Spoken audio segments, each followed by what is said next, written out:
Hi all, I have another amazing Paul Morphy game to show you today. This was played against a Bottin, played in Paris 1858. So we kick off with e4, Paul Morphy, e4, e5, and now the unusual c3 move, very unusual. So very unusual second move here, knight f6, d4, knight takes e4, and now d takes e5, perhaps slightly optimistic. It is weakening the c5 square. There's a kind of weakness to the last move, the c5 square, and black uses that. But maybe Paul Morphy was banking on something very interesting here, that there's a kind of weakness of the last move here. Yeah, this is all about exploiting weaknesses of the last move, it seems. And the move to do that, it seems, is queen g4. But is this a bit overly optimistic?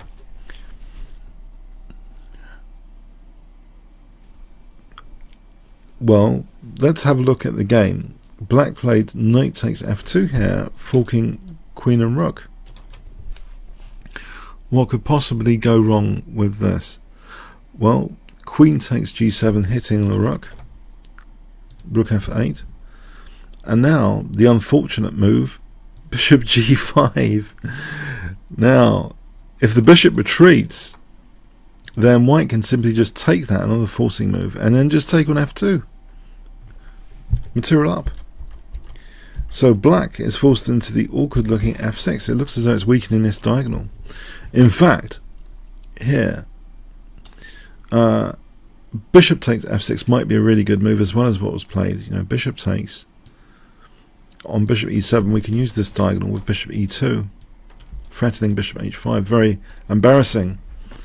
Very embarrassing. Black would have to give up a piece and just be material down. But so EF is very strong, but also what Paul Morphy played is very strong. Sorry, bishop takes f6 is very strong. Paul Morphy played e takes f6. It looks very menacing now. The threats, like f7 check. What does black want to do here? What are the actual concrete threats? Can black actually take the rook? Let's have a quick check in this position. If black takes the rook, actually not f7 check, because then there's rook takes f7. This is actually equal. This is why I'm blowing the advantage.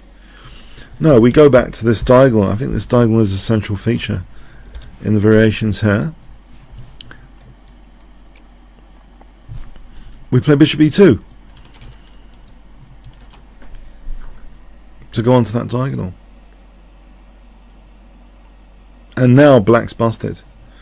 If taking here, well, we can play this. Takes, check, and mate. That's cute. That's a cute sequence. So yeah, it seems as though it's this diagonal which is fatal, both in the game continuation, which was e takes f6. This is fatal here. If black hasn't got knight takes because of bishop e2, it's fatal. What does black play here? Let's try knight g4. Now f7 check, and actually we can just take this guy. Now that we're not losing the rook on h1, we can just use this tactic to win material. So that's winning there. So knight g4 doesn't help. d5. I mean, d5 is the top technical choice. Bishop e2 again on this very sensitive diagonal. So what's happening here? If bishop g4 to block, I think we can just take here and then go into that tactic again to win material. So rook takes, we just take and take the queen. On king here, we just take the queen. Yep, it's all pretty lethal there. This position. So d5, bishop e2. Let's try knight g4.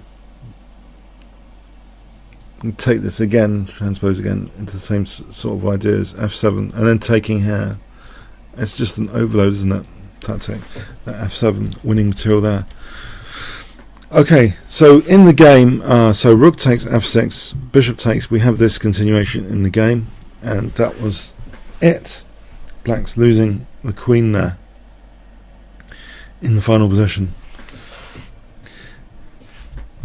Objectively, the whole thing is overly optimistic. It seems there's a refutation, as mentioned. Bishop takes f2 check, and then playing rook f8 on bishop a6, playing bishop c5.